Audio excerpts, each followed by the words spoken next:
देखिए, मैं रिपोर्ट को सबसे पहले आपको स्क्रीन पर दिखला देता हूँ, उसके बाद बात करूँगा। यह रिपोर्ट मैंने नहीं, टाइम्स ऑफ इंडिया ने पब्लिश की है कि किस तरह से 2025 के बोर्ड एग्जामिनेशन की तैयारी क्लास 10th के स्टूडेंट और क्लास 12th के स्टूडेंट करेंगे।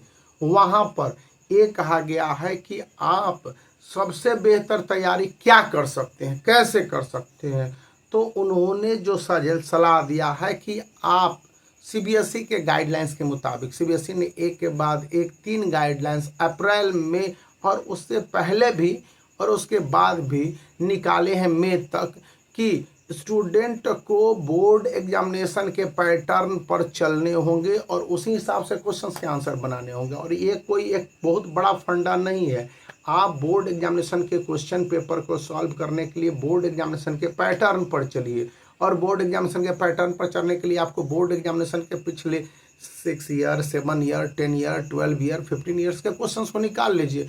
और जो जो टॉपिक कॉमन है, सीबीएसई ने सिलेबस को रिड्यूस किया हुआ है, तो उन हिसाब से आपको चैप्टर को सेलेक्ट करने हैं और चैप्टर के बीच में टॉपिक को सेलेक्ट करने हैं। और उस हिसाब से बोर्ड ने जो पिछले 10 सालों में जो क्वेश्चंस पूछे हैं और उसके जो आंसर हैं, वो मार्किंग स्कीम भी अवेलेबल है, तो उन सभी को देख के उनको सॉल्व करने का प्रयास कीजिए, क्योंकि बोर्ड एग्जामिनेशन में उसी तरह के क्वेश्चंस और आंसर का एक्सपेक्टेशन होता है।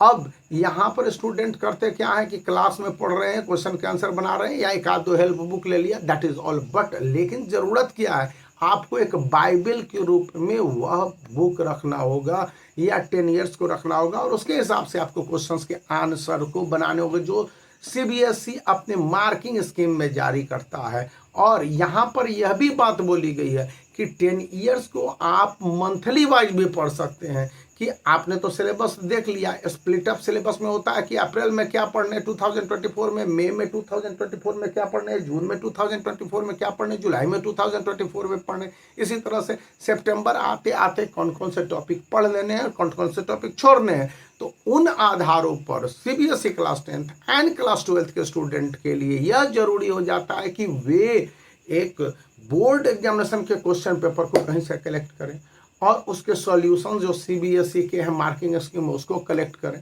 अपने सभी सब्जेक्ट के, class 10th and class 12th वाले, और अब उसको सॉल्व करना शुरू करें अपने लेवल पर।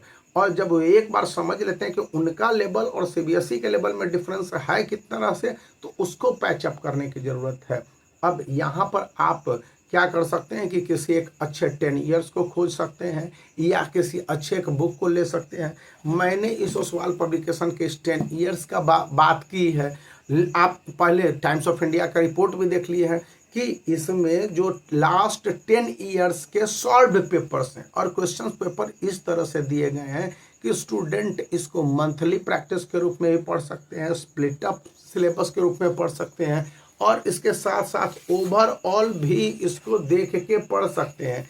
यहाँ पर देखेंगे कि दिल्ली के साथ साथ आउटसाइड दिल्ली, इनसाइड दिल्ली के भी क्वेश्चंस को दे दिए गए हैं 2024 से लेकर। और देखिए दिल्ली आउटसाइड है, तो ये दिल्ली एनसीआर के साथ साथ देश भर के स्टूडेंट के लिए काफ़ी उपयोगी हो जाता है, क्योंकि यहाँ पर जब आप एक ओवरऑल क्वेश्चंस के आंसर को सॉल्व कर रहे होते हो, तब तो बोर्ड एग्जामिनेशन की ओवरऑल तैयारी हो गई। यदि आप मंथली जो क्वेश्चंस के आंसर को निकाल लेते हैं कि अप्रैल के मंथ में जो जो क्वेश्चन पढ़े जाने हैं सीबीएसई के रिड्यूस सिलेबस के हिसाब से, और उसके कौन कौन से क्वेश्चंस दिए गए हैं, तो आप वहाँ पर भी बेनिफिटेड, यानी कि मंथली भी इसको प्रैक्टिस कर रहे हैं और इसको एक बोर्ड एग्जामिनेशन के पैटर्न के हिसाब से काम कर रहे हैं, तो 2 in 1 का आप काम कर रहे हैं। इन बातों को ध्यान में रखने की ज़रूरत है। और इसी के साथ यह सोचना है कि हम इस नए अप्रोच से कैसे बोर्ड एग्जामिनेशन में maximum marks, 100 out of 100% marks प्राप्त कर सके। और यह आसान है, स्टूडेंट कर रहे हैं, तो यदि आपका स्टैंडर्ड लेवल ऊपर होगा तभी ना। और इसके लिए यह एकमात्र थॉट जो आपको आगे ले जा सकता है। तो आप इस वीडियो को लाइक कर सकते हैं, और तब ये वीडियो सार्थक हो जब आप इसी के पैटर्न पर वर्क करते हैं। तो बने रहिए। एक बार फिर कहूँगा, वीडियो को लाइक कर दीजिए, चैनल को शेयर कर दीजिए, सब्सक्राइब करना याद।